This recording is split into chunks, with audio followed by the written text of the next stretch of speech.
So we're currently looking at a lady called Helen Sear. This is some of her work.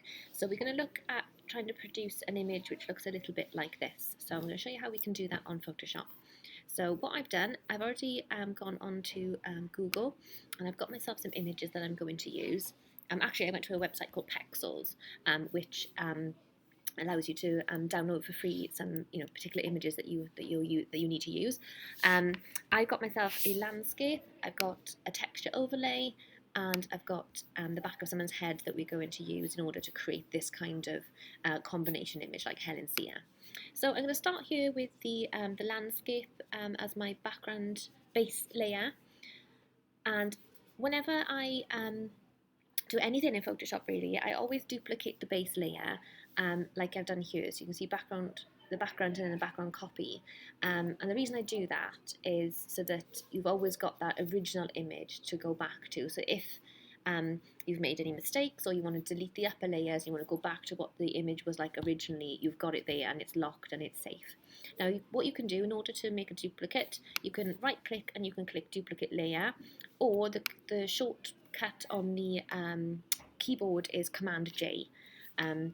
So I've already done that there. Now what I'm going to do, if I have a little look at this image here by Helen Sear, you can see that some of the background is a bit blurry, some of it is in focus, and obviously we've got this image of this lady or this man on top of that, and what looks like a texture overlay on the very, very top.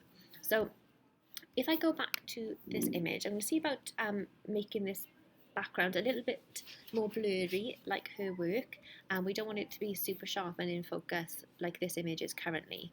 So up here I'm going to go to filter, down to blur, and I'm going to choose Gaussian Blur, and you should get a box which looks a little bit like this. And then if I click here, it will show you the preview of it and without. So up here, at the moment I've currently only got 3.4 pixels. If I click preview, you will notice this blurs slightly, but not a terrible amount.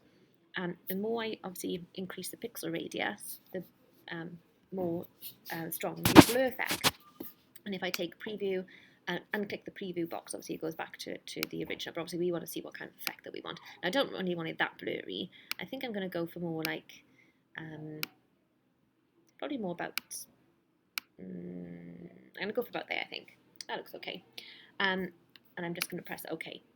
And then that's basically applied the blur to the entire image. Now, it could be that you don't want to blur the whole of the image. It could be that you only want to have parts of it blurred. Because if we have a little look at Helen Sear's work again, you can see, that tree looks like it's in focus. Some of this hedgerow looks like it's in focus. It's only the sort of like outer edges that look like they're perhaps a bit blurry. So what we could do instead, and I come up here to the history palette. So this is a little like a little tip for you if you're not used to using this. This will allow you to take back certain steps. So you can see I've just done the Gaussian blur here. What I'm going to do is I'm going to go back a step, and it basically undoes the last step that I took. Okay. You can go back, of course, like all the way, depending on like what you've done. But obviously I only want to go back one step for now. So what I'm going to do this time, I'm going to go over here, I'm going to select my magic selection tool, and I'm going to just start to drag it over this hill in the background. Now what this quick selection tool does is it selects pixels which are similar in tone or similar in colour, sort of like almost trying to think for you, and helping you to isolate the area that you want to create an effect on.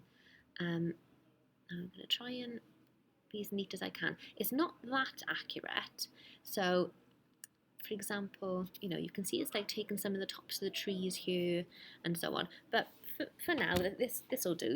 If I wanted to be more accurate, I would probably use a pen tool instead, and I can talk you through that later as well. For now, this is what I want to do. So now I'm going to go back up and I'm going to apply the Gaussian blur. So you can see at the top here, it's got the effect that I last used. So I'm just going to click it, and it's going to apply that same amount of pixel blur that I did on the previous layer. And I'm going to press Command D on the keyboard, and that's going to deselect that area. So I'm going to try and keep this tree line fairly in focus, like in Helen Sear's work, but I'm going to blur this front foreground now. So I'm going to do the same thing. I'm going to use the quick selection tool to select this grassy area, and I'm going to apply the same Gaussian blur to that as well. Command D again to deselect. Now then, this does look like a bit of a harsh contrast, so I am going to put a bit of a blur on this tree line, but I'm not going to do too much of a blur, not as much as the hill and the grass anyway. So this time I'm going to select the tree line. So I'm going to work my way over, keeping my mouse, the left-hand mouse button click down, and just moving the cursor over the area. Just selects it automatically for you, really. There we go. Getting in some of these trees as well. Let's have a look what that's looking like.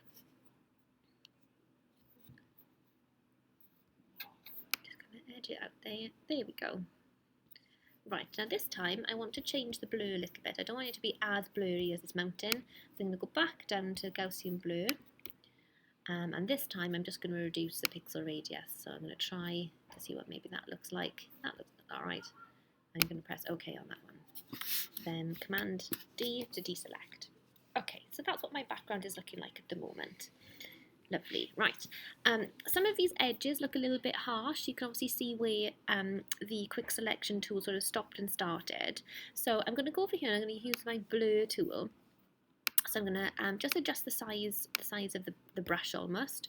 I'm going to take that down to maybe about there will do. That's fine. I'm going to use the soft edge brush. And I'm going to keep the strength up high at 100%.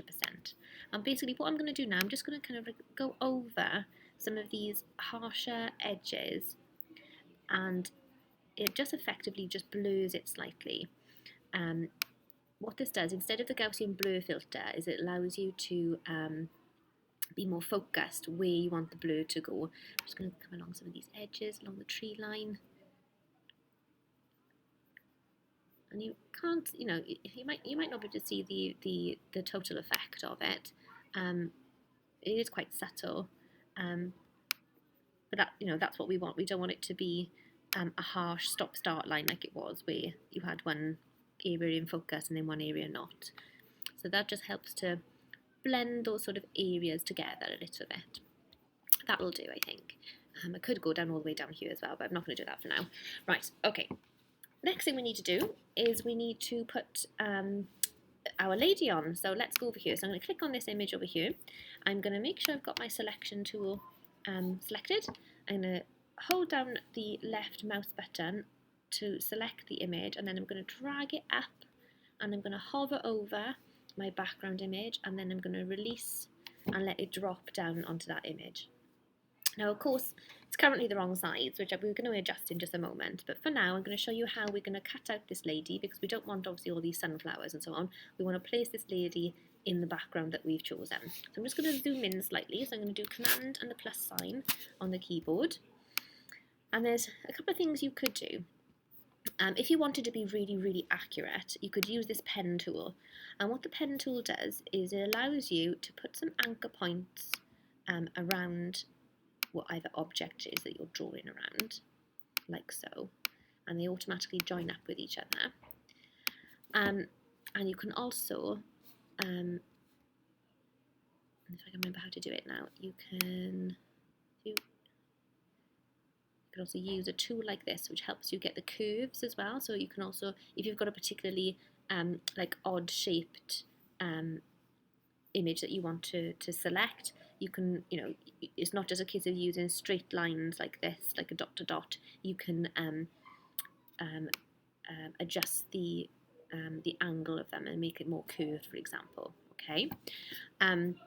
I won't go all the way around her. I'm just going to go around her shoulder here just for a minute, just to show you. So say now if this is the area that I wanted to select, you can see I've joined back up to the starting point there, and it's now been made into a solid line. Okay, so it's effectively drawn a pen line in this area.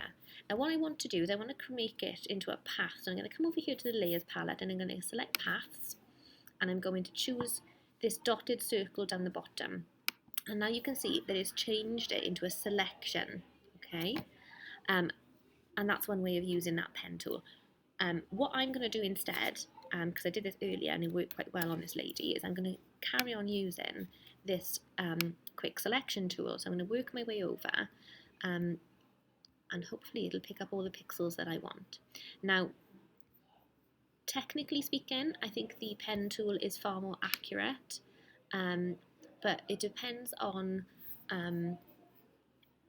what, for example, it's like missing out a bit of the hair there. But if that's not essentially that important to you, then the quick selection tool is great for that. The pen tool, of course, you can, it will allow you to really get into the finer points. You can zoom, you could zoom right the way in, and you can make sure that you're selecting all those, pixels that you needed, for example. Okay, but this suits me fine for this. So once you have selected your girl, either using the quick selection tool or using a pen tool, I'm then going to come up here to select. I'm going to inverse it. And basically what that does, if I zoom out slightly, you might be able to see it. What that does is it's basically selected this negative space area. So rather than her being selected, it's now inversed it, so it's this area that's selected instead, okay? I'm just going to press delete on the keyboard, and it's basically going to delete away that background for me. I'm going to press Command D to deselect it. Now, she's obviously positioned in not the correct area, and she's also not the right size. So we're going to do what we call free transform, which is here under Edit, or you can do Command T as a shortcut on the keyboard, and that would basically select this, what remains of this image for me. I'm going to move her slightly over here. Now, if I move one of the corner images, point, sorry, so I'm going to click down on my mouse pad and just move it. You'll notice I can move her in any way, and she's kind of losing proportion a little bit. It's obviously going to be like really skewed in some way if I do that. So we don't want to do that. So what I'm going to do instead is, oh, hang on, I'm going to have to press Enter first before I can take a step back. Okay, so I'm going to go back to free transform. This time, what I'm going to do, I'm going to hold down the Shift key whilst I try to increase or decrease the size. And can you see that the proportions stay the same? She's not becoming all skewed. She's staying, her arms and her head and so on are all staying the same width that they should be. I'm going to go for about there, I think. I'm just going to drop it down slightly so we can't see what was coming up underneath there. That looks quite good. Maybe just slightly higher. There we go. So I'm going to press Enter on the keyboard. I'm happy with that. Now, obviously we've got some of these sunflowers coming through here, so I'm going to do the same again. I'm going to use the quick selection tool. I'm going to highlight that rather yellowy area, and this time I don't need to inverse it. I'm just going to press delete on the keyboard, and it's allowing that part of the background layer to show through. Okay, if I do Command Transform again, I can move her around to see maybe a little bit of that waterfall would be quite nice to peek through a little bit like that. There we go, I'm happy with that. Okay, now, next thing we need to do is we need to put our texture layer over the top as well. So we're going to do the same thing again. I'm going to use the selection tool. I'm going to click down and then hover over the background image and then drop it again like so. So again, this time, you should be able to guess what I'm going to do. I'm going to hold T for free transform. I'm going to hold down the Shift, and then I'm just going to make this texture larger to cover the entire of the background, like so. Press Enter on the keyboard. There we are. Now, obviously, I can't see anything right now, because if I go over here to my layers, this is the layer that's on top, and I can't see anything else underneath. If I take off the eye, that makes it invisible, and obviously that makes it visible again. Now, if we have a little look at Helen Sear's work here, you can see that this lady who's been superimposed on top of the landscape, we can see the landscape through her head. So I'm going to need to adjust the opacity of her. So I'm going to keep this layer hidden for a minute just so I can see what I'm doing, and I'm going to make sure I'm working on this layer. So this layer is blue, which is indicating this is the active layer that I'm working on. I'm just going to come up here and I'm going to bring the opacity down a little bit so I can start to see some of the landscape coming through behind her. And I'm probably going to go for about, I think about that there looks quite good actually. So I'm going to leave it at that. And then this time I'm going to make the texture overlay visible. And again, I'm going to do the same thing. I'm going to make sure I've selected that layer with a texture on it, and then I'm going to bring down the opacity so that I can see both the lady and the landscape coming through from behind. I'm happy with that. I'm going to leave that about there. Okay. If you need to, you can rename your layers, by the way. So obviously I can see I've got layer 1, layer 2. I can see quite clearly, obviously the gear is on here and the texture is on here. But if you are making adjustments on each layer that you can't really see with your eyes, then it is worth you double clicking, and then you can rename it whatever you want, so that you know what's going on that layer, for example. Right, let's have a little look. So if I go back to Helen Sear's work, there are some areas where some dark tones over here, and the colours are quite vivid, much more, I think, than what we've currently got going on over here, because this white overlay that we put over the top has perhaps muted the colours somewhat. And here we've got some really vivid colours coming through, some areas that are darker than others, and even some of the texture on the top, this is a lot darker, for example, than over here. So I'm going to see if we can adjust that in some way. So if I'm going to come back down onto my background copy, so because of these other layers on top, these colours are a bit muted. If I take off that overlay, for example, look, you can see the colours are a lot more vivid. So what I'm going to try to do, I'm going to keep that on so I can see the effect, but I'm going to make sure that I'm on this background layer. I'm going to come up to Image and Adjustments. Now I think I'm going to use, we'll try Hue and Saturation first.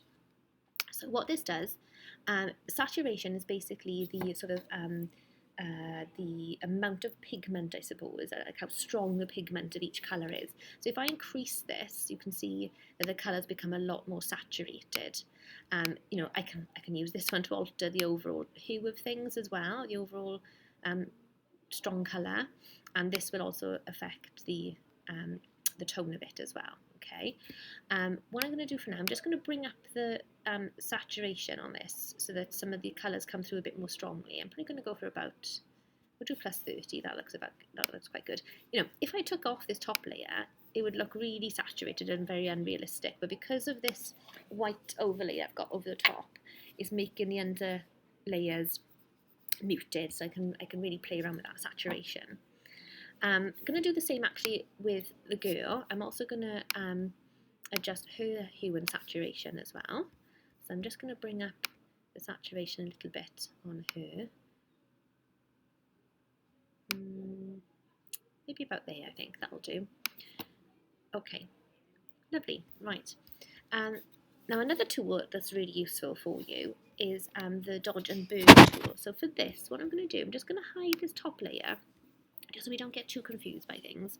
And this over here is the Dodge and Burn tool. So if you right click on it, you can see you've got a few different options under each icon. Dodge and Burn. So the Dodge tool makes things lighter and the Burn tool makes things darker. The only way I ever remember that is I think about how if something's burnt, obviously, it does tend to go, a bit of toast, if a bit of toast burns in the toaster, it tends to go darker. So I'm going to use the Burn tool. Again, what you can do up here, you can choose obviously a different brush effect that you want. I'm going to keep on the soft edge brush. You can adjust, how big you want your brush to be. And this is quite important now over this side. You've got shadows, midtones and highlights, and you've also got how much exposure. And I'm going to show you just how different those settings, what difference those settings can make. So first of all, I'm going to start with I'll start with the shadows actually, because we're making something darker, and I'm also going to stick that at 50%. So basically, wherever I now click on the image, all the dark shadows are now going to be made 50% darker. So if I go like this over in this area, oh, hang on, sorry, I'm not on the right layer, there we go. You can see now that it's really, really developing the dark shadows down here in these trees. And I'm going to do the same over here and just develop some of these tones as well. Okay. Now that is actually quite a harsh effect. If I didn't want the shadows to come through quite as strongly, I can drop this down to something a lot lower and then have a bit more of a subtle effect coming through. Okay. That's obviously only affecting the shadows. If I want to affect the mid-tones, so these perhaps the more of these sort of greys over this area, I can, select this and it's going to darken the mid-tones for me instead. If I wanted to darken the sky, this is very, very light currently, so I'm going to do highlights instead, and I can use it on the sky if that's the effect that I wanted. But that looks a bit naff, so I'm going to take that away. There we go. Let's go on to the girl. I'm going to do the same thing again now. I'm going to stick with the burn tool and I'm going to perhaps develop a few areas. We can see over on Helen Sear, there's some areas of the hair are quite dark where a lot of the images are overlaid together. So I'm just going to develop some of these areas again. So I'm going to perhaps work on, I'm going to go back onto shadows. I'm just going to bring this up a little bit. There we go. I'm going to perhaps work on the hat and the band of the hat particularly. I'm going to try and follow the mountain line behind and just try to emphasize that coming through the shape of the hat a little bit, like so. I'm also going to work into her hair as well, bring a bit of attention to the dark tones there. Lovely. I'm going to go on to mid-tones now, and I'm just going to darken her arms slightly over this side, and perhaps a little bit down here on her top as well. There we are, that'll do. And I can also do the same with the texture layer as well. So if I make that visible now, obviously everything is a lot more muted now that that's on top. But if I make sure that I've got one of these mid-tones or highlights selected, and I've got my exposure as well, I can work on top of this one now. Oh, hang on, I'm on the wrong layer again. There we go. And that should start to make some of these a bit darker. I'm going to bring this up a little bit just so we can see the effect a bit more clearly. There we go, and it's sort of like really making some of this pattern quite apparent over this side. So you can select which areas that you want to draw attention to. If, because I've used something that's quite light and white, I'm going to do highlights instead maybe, and perhaps I can select which areas we go into darken in terms of that. You can also do the same with the dodge tool as well. So let's make this brush a bit bigger. That'll do. Again, you can do shadows, midtones, or highlights, and again, you can change the exposure. And this time I'm going to try to, like we can see here, we can see some bits of white coming through. Let's see if I can make a difference in terms of lightening some of the pattern, for example. Let's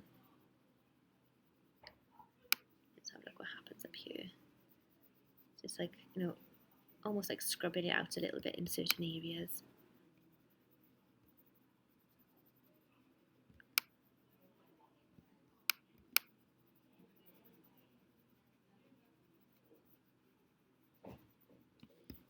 There we go. I'm going to go back to the dodge tool, burn tool, sorry. And I'm going to select the midtones again. 57%. I think I'm going to develop some of the tones down in this area, so I need to be on the background copy for that. So I'm just going to work my way over here just to develop some of the tones in this area, like so. And a little bit more over here in this area.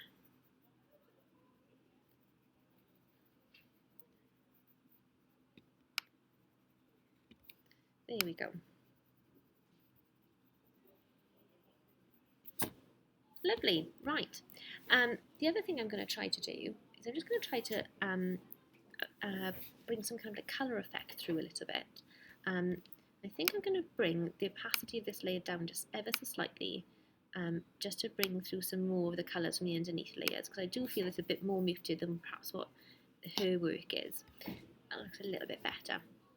Oh, what else I can do is I can add a photo filter layer on. So I'm going to come up here where it says photo filter, so you can see the names of the different adjustment layers come up here. So I'm going to choose this one with the camera, photo filter, and click.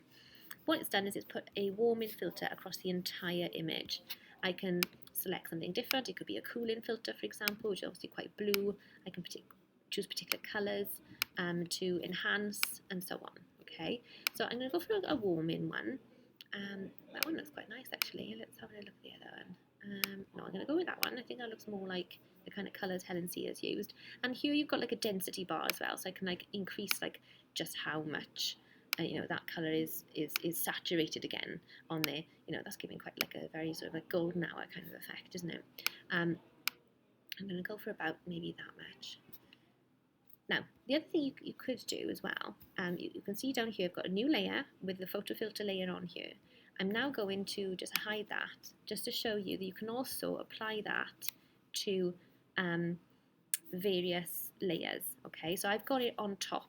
So I've got this warming layer on top of all the other layers, which means that this photo filter is encompassing everything underneath it.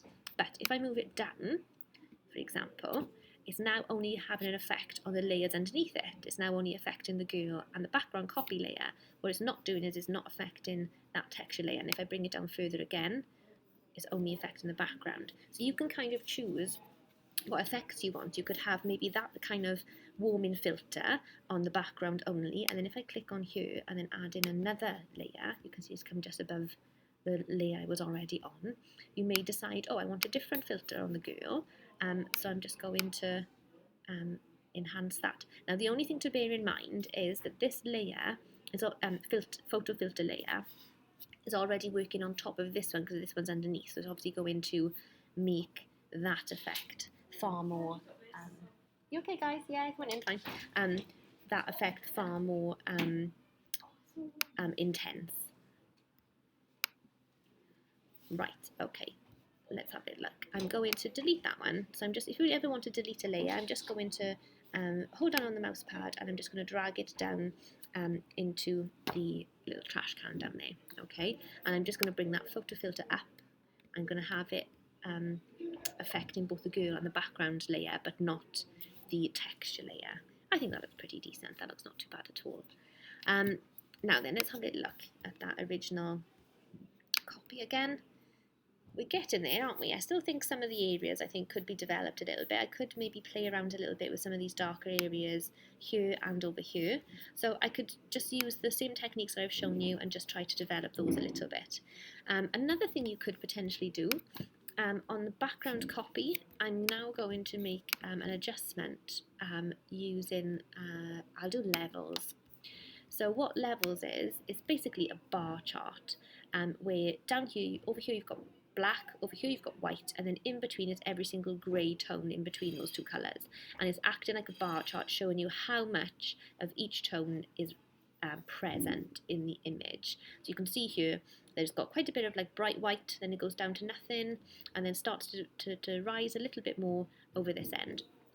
A way of making your images a bit more punchy and to create a little bit more contrast is to bring these cursors here, these little arrows, in a little bit. So I'm just going to select this and I'm just going to bring it in, and if I bring it in quite a lot, obviously you can see what it's doing is it's making the dark areas super, super dark. Don't want that kind of effect, we just want it to be quite subtle, so I'm just going to bring it in maybe about there. Same on this side, the more I bring it in, obviously the stronger the white becomes and the areas become a bit blown out. Don't want that effect either. In fact, I don't think I'm going to adjust that much at all because I don't really want the bright whites to make that much of an impact. I may just do that. I've literally just done it by 2 and that's enough of a difference for me. So I'm just going to press OK on that as well. And there we go. That does make things look a little bit punchier. I'm going to go back to the girl. On the girl layer, I'm going to do the same thing again. Image, adjustments and levels. You can see obviously on the girl layer now, there's a lot more different value going on. We haven't got any of those bright whites we had on that background layer, which has the sky and so on. But I am going to just adjust this slightly just to perhaps make her a little bit more punchy as well. Yeah, I'm going to go with that. That looks okay. There we are. Now I think I was looking a little bit more like Helen Sear's work now. I don't think that's bad at all, actually. I'm going to leave it there for you guys to have a trial of those things. Obviously, the different effects that you can create depends on which kind of texture you choose, obviously which kind of portrait and which kind of background as well. So have a play around with your own images and any you find online as well. And I hope this tutorial has been useful for you.